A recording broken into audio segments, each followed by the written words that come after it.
Salah satu keistimewaan mengapa Nabi Muhammad dalam berbisnis cepat sekali berkembang. Karena adanya sifat sidik, amanah, tabligh, patonah. Jujur.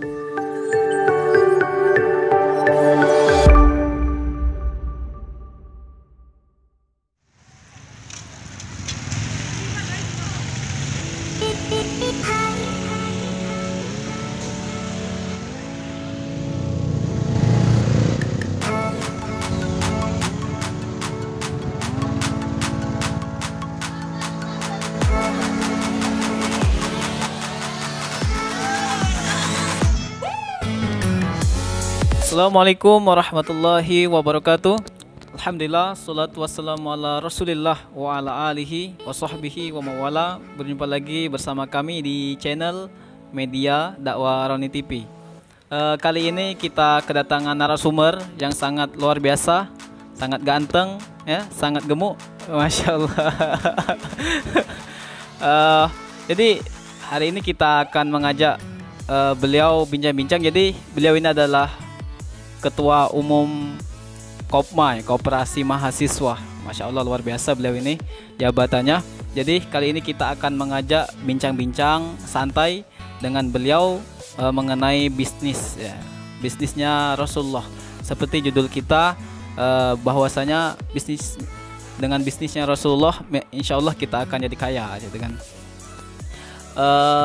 Baik, sebelum itu kita sapa terlebih dahulu narasumber kita. Siapa namanya, Bang? Nama lengkap atau nama panggilan? Nama lengkap. Nama lengkap singkat sebenarnya. Indra. Cuma 5 huruf. Tidak ada panjang, tidak. Ya, cuma Indra. Masya Allah. Jadi kita bincang-bincang bersama Bang Indra, ya, seputar bisnis. Langsung kita masuk ke pertanyaan. Selamat menyaksikan. Ya, baik, kita langsung masuk ke pertanyaan yang pertama. Untuk pertanyaan yang pertama, untuk Bang Indra, bagaimana sih Bang Indra cara bisnisnya Rasulullah SAW bisa bikin menjadi kaya? Mungkin langsung saja dijawab oleh Bang Indra. Ya, baik.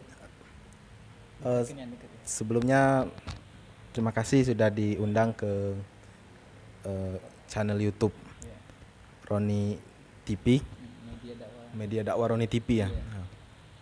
Sebenarnya berat bagi saya untuk menyampaikan ini, tapi kita sama-sama berbagi dan sama-sama saling mengingatkan juga.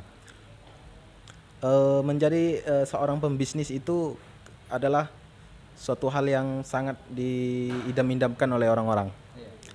Apalagi pembisnis sukses yang bukan hanya kita berbicara dunia, tetapi kita juga berbicara akhirat.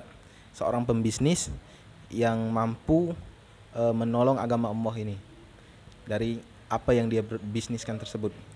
Salah satu panutan kita yaitu Nabi Muhammad SAW. Nabi Muhammad SAW terkenal dulu adalah seorang pembisnis hebat. Seorang pembisnis hebat yang sangat masyhur di kalangan Arab maupun di kalangan-kalangan jazirah Arab lainnya. Nama baginda Muhammad SAW itu sangat terkenal. Sebelum kenabian beliau sudah terkenal sebagai seorang bisnis yang keren. Kita tahu dari umur 12 tahun, dari kecil Nabi Muhammad sudah diajarkan oleh pamannya untuk berbisnis. Dibawa ke negeri-negeri Syam, bawa ke Yaman untuk berbisnis. Nabi Muhammad SAW juga kita tahu dia berbisnis dari mulai yang terkecil, di mana menjual barang-barang di Jazirah Arab. Tetapi ada satu hal yang perlu kita teladani dari bisnisnya Nabi, itu tidak jauh dan tidak lari dari sifat beliau. Sidik, amanah, tabligh, patonah. Nabi Muhammad SAW digeral sebagai seorang al-amin, orang yang jujur dan dapat dipercaya di kalangan itu. Sebenarnya Bang, berbisnis itu kita tidak perlu berbicara modal yang besar. Kita juga bisa mencontohkan Nabi Muhammad SAW. Beliau berbisnis dengan modal kejujuran dan kepercayaan. Ketika Nabi Muhammad SAW sudah mulai berkembang bisnisnya di kota Mekah, beliau ingin membuka, istilahnya itu mengembangkan sayap bisnis, di mana beliau pergi ke luar negeri istilahnya itu untuk berbisnis, pergi ke Yaman, ke Syam untuk berbisnis. Itu salah satu hal yang menarik bagi saya itu, di mana kalau pedagang-pedagang Arab di masa itu ketika mereka ingin keluar untuk mengambil barang dari luar dan dijual ke Mekah, mereka cuma membawa emas dan uang. Tapi di sini salah satu keunikan Nabi Muhammad SAW, beliau membeli barang-barang yang ada di dalam kota Mekah untuk dijual keluar. Beliau tidak membawa uang dan emas, tapi beliau membawa barang, sehingga barang itu dibawanya ke Syam, kemana dijual di sana, sehingga mendapat untung dari barang-barang yang di Mekah, di mana orang-orang yang tadi nggak tahu dengan keistimewaan barang-barang di Mekah, oleh Nabi dibawa ke sana karena beliau tidak bawa uang kan, beliau bawa barang ke sana, sehingga ada keuntungan lain, ada keuntungan lebih. Dan ketika barang itu sudah habis, Nabi juga tidak pulang membawa uang, tetapi membeli barang-barang yang ada di sana untuk dibawa lagi ke kota Mekah. Itulah salah satu keuntungan Nabi Muhammad SAW. Dan memang Nabi sudah terjaga oleh Allah Subhanahu Wa Taala. Beliau tidak seperti pengusaha-pengusaha lain, di mana kalau pengusaha-pengusaha Jazirah Arab pada saat itu, kalau seandainya mereka untung, mereka pasti berpesta pora terlebih dahulu, minum minuman keras dan lain-lainnya. Tapi Nabi tidak. Itu yang sebenarnya yang harus kita tiru, di mana Nabi sangat dipercaya oleh orang-orang pada saat itu karena Nabi memang betul-betul jujur. Kalau seandainya barang yang dia jual itu ada kekurangannya, disampaikan. Contoh, seandainya kita mau berjualan mobil, seandainya mobil kita itu sudah pernah tabrakan, walaupun sudah masuk bengkel dan tidak ketahuan, ketika kita jual mobil itu pasti kita akan mengatakan dengan jujur bahwasanya mobil ini pernah tabrakan, tetapi kita tidak menutup-nutup aib. Itu sebenarnya yang perlu, mental seorang pengusaha itu harus jujur. Dengan kita jujur, maka secara tidak langsung brand daripada produk yang kita jual, yang kita tawarkan kepada orang itu bisa diterima oleh orang. Dan selain sifat jujur, kita juga harus bisa dipercaya oleh orang-orang. Kita tahu juga, Bang Roni, ketika Nabi Muhammad SAW itu sudah lumayan berhasil dalam berbisnis, mengembangkan sayap bisnis, itu dilirik oleh orang yang paling kaya, Siti Khadijah. Itu yang menjadi istri beliau kan.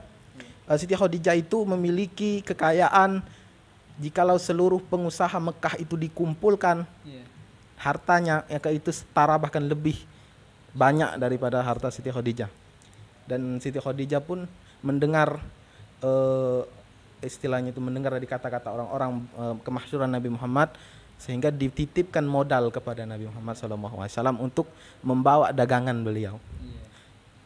Kurang lebih dengan waktu yang cepat, Nabi sudah berhasil memberikan keuntungan yang berlipat-lipat ganda.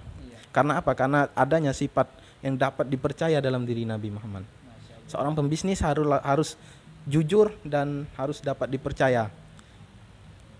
Dan juga Nabi Muhammad SAW, di sebuah cerita diriwayatkan, Bang, pernah dititipkan oleh Siti Khadijah seorang budak untuk menemani beliau berdagang, mengikuti khalifah-khalifah beliau lainnya untuk ke Mekah. Budak itu terkagum-kagum daripada akhlak Nabi Muhammad SAW, karena pada saat itu kita tahu sendiri masih zaman perbudakan, seorang budak itu masih direndahkan oleh tuannya, tetapi pembantu atau budak yang dikirimkan oleh Siti Khadijah untuk menemani Rasul diperlakukan sebaik mungkin. Ketika Rasul istirahat, diajak istirahat dekat dengan beliau. Ketika ada keuntungan diberikan oleh Rasulullah, sehingga terkagum-kagum seorang budak tersebut. Itu sebenarnya Muhammad dalam berbisnis cepat sekali berkembang. Karena adanya sifat sidik, amanah, tabligh, patonah. Jujur, ketika kita mengatakan barang ini bagus, kita katakan bagus, jelek kita katakan jelek. Kita katakan kepada pelanggan ini minus daripada dagangan kami, kelebihannya ini, dan tidak ada aib yang ditutup-tutupi. Mungkin itu saja, Bang. Ya. Sangat luar biasa, masya Allah. Dahsyat ya. Jawaban dari Bang siapa? Bang Indra sangat luar biasa ya. Jadi kesimpulannya bahwasanya supaya kita itu bisa berbisnis menjadi kaya, maka ada 4 sifat tadi yang harus kita jalankan: amanah, tablik, patonah, dan juga sidik, harus jujur ya. Itu ya, supaya kita menjadi pembisnis yang kaya seperti baginda Rasulullah SAW. Masya Allah. Lanjut kita pertanyaan kedua. Kita sekarang masuk ke pertanyaan terakhir. Jadi pertanyaan terakhirnya, bagaimana Bang Indra cara motivasi lah bagi para pembisnis pemula yang ingin berbisnis tapi seringkali gagal, tidak bisa menjadi pembisnis yang kayak yang disampaikan yang seperti Rasulullah SAW. Ya, mungkin langsung saja dijawab oleh Bang Indra ya. Oke, baik, terima kasih Bang Roni. Khususnya kita sebagai generasi muda kan, yang memang sedang mencari bakat dan minat tersendiri. Mental seorang pembisnis atau mental seorang pengusaha itu harus kita didik sedini mungkin. Kita juga melihat daripada kehidupan Nabi Muhammad, beliau sudah dididik dari kecil untuk menjadi seorang pengusaha. Hal pertama yang harus kita niatkan untuk menjadi seorang pembisnis ialah niatkan lillahi ta'ala, karena Allah subhanahu wa ta'ala. Kadang kita tahu kan bahwasanya kita hidup bukan lama kan, tapi sebentar. Tapi hiduplah hidup yang bermanfaat. Mengapa pentingnya kita menjadi seorang pembisnis? Ketika kita mempunyai uang, kita bisa dari uang tersebut, dari keuntungan yang kita dapatkan itu, bisa kita menolong agama Allah Subhanahu wa taala, sekaligus sebagai investasi akhirat kita. Ketika keuntungan atau uang atau kekayaan itu dititipkan kepada orang-orang yang benar, maka itu akan menghasilkan sebuah keberkahan yang besar. Sebuah keberkahan yang besar. Uang tersebut bisa dirasakan oleh orang-orang di sekitarnya, bisa dirasakan oleh fakir miskin, anak-anak yatim, bisa digunakan untuk membantu lembaga-lembaga dakwah dan lain sebagainya. Tapi ketika kekayaan itu dititipkan kepada orang yang salah, maka itu hanya akan menghasilkan sifat tamak yang tidak bersudah-sudah, yang tidak berkesudahan. Ketika orang itu diberikan satu lembah emas, maka dia akan mencari lembah emas yang kedua dan seterusnya, sehingga tidak ada memberikan manfaat untuk lingkungannya. Selain itu, seorang pengusaha atau seorang pembisnis pasti melewatkan suatu masa yang mana masa kegagalan. Kita sebagai pembisnis, khususnya kita yang mau memulai bisnis, kita harus kebal terhadap kegagalan. Kita harus kebal terhadap kerugian. Karena salah satu tantangan besar seorang pembisnis ialah rugi.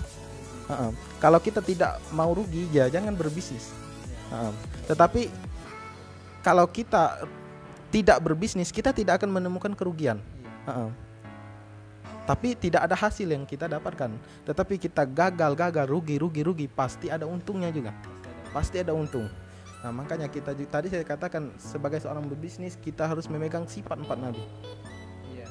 Sidik, dimana dari sifat sidik kejujuran kita itu membangun secara tidak langsung, kita membangun branding kita sendiri. Ya. Sehingga branding kita terbuka, dari mulut ke mulut orang akan menyampaikan. Kemudian dari meladani sifat amanah Nabi Muhammad SAW, secara tidak langsung kita memasarkan produk kita sendiri.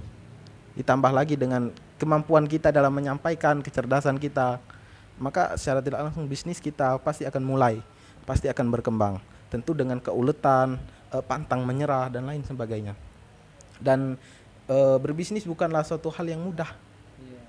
Pasti kita akan melewati rintangan-rintangan yang kadang tidak terpikirkan oleh kita.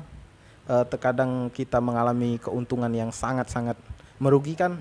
Tetapi yang harus diingatkan seorang pembisnis itu pantang menyerah. Pantang menyerah dalam arti, oke, gagal hari ini, kita punya hari esok. Tidak mungkin kita setiap hari gagal, pasti kita ada untung. dan niatkan lillahi ta'ala. Dan kemudian carilah figur ataupun sosok panutan yang bisa untuk memotivasikan kita untuk terus melakukan kebaikan. Ya, kita tahu bahwasanya Nabi Muhammad SAW adalah seorang pembisnis. Dari umur 12 tahun beliau sudah berbisnis, beliau sudah berdagang. Di sini adanya sebuah pesan bahwasanya umat Islam atau pemuda-pemuda Islam saat ini harus melek bisnis. Dari hal terkecil, dagang kecil-kecilan.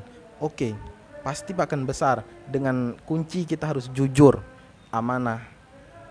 Karena dengan kejujuran orang akan percaya dengan kita. Dengan keamanahan orang juga akan percaya, sehingga secara tidak langsung kita sudah memasarkan produk kita. Dan ketika kita sudah mencapai titik kesuksesan, orang akan mencari sendiri kita. Bukan kita lagi yang mencari pelanggan, tapi pelanggan sendiri yang akan mencari kita. Tetapi tidak mudah dan tidak instan. Harus step by step. Step by step. Dimulai dari hal yang kecil sampai ke hal yang besar. Kuncinya jangan takut. Kita mulai aja dulu. Kalau kita tidak memulai, kapan kita akan memulai? Jangan sampai ketika kita sudah tidak mempunyai waktu lagi, baru kita akan memulai. Mumpung kita masih muda kan, khususnya kita mahasiswa yang masih mempunyai energi yang sangat besar, daripada energi kita terbuang sia-sia dengan yang tidak jelas, yang hanya memiliki kesenangan sesaat. Yuk kita mulai bisnis. Kita mulai bisnis. Kami di lingkungan UIN, saya selaku Ketua Umum Koperasi Mahasiswa, kita membuka sebuah peluang besar untuk mahasiswa-mahasiswa untuk bersama-sama kita belajar, bersama-sama dalam wadah ini kita bersama-sama memulai terlebih dahulu, memulai. Karena dengan memulai pasti kita akan mempunyai akhir dan tujuan yang harus kita gapai.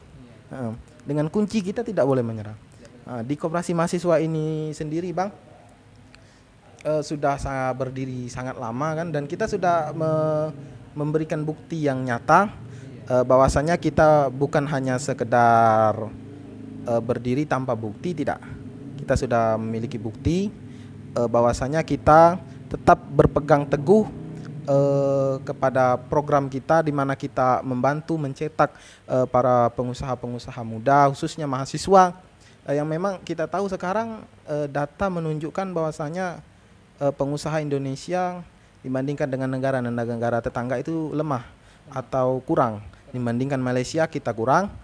Itu sebuah tantangan juga bagi kita generasi muda, Bang. Sebagai tantangan kita generasi muda untuk menyelamatkan perekonomian kita sendiri, khususnya mengembangkan misi daripada dakwah ini sendiri, Bang. Sehingga kalau Allah menitipkan kekayaan kepada orang yang benar, maka itu akan menjadi barokah, Bang. Ketika kekayaan itu dititipkan kepada orang yang salah, maka akan menjadi malapetaka. Mungkin itu saja, Bang Roni. Mohon maaf sebelumnya. Masya Allah, sangat luar biasa ya, panjang lebar dari jawaban dari Bang Indra, In dan Dra. Masya Allah. Panjang In dan Dra ya. Beliau salah satu aktivis dakwah dan juga Ketua Umum Kopmah. Jadi sebelum itu silakan didukung channel kami dengan cara di subscribe, like, komen, dan share ya. Kami akhiri dengan wassalamualaikum warahmatullahi wabarakatuh.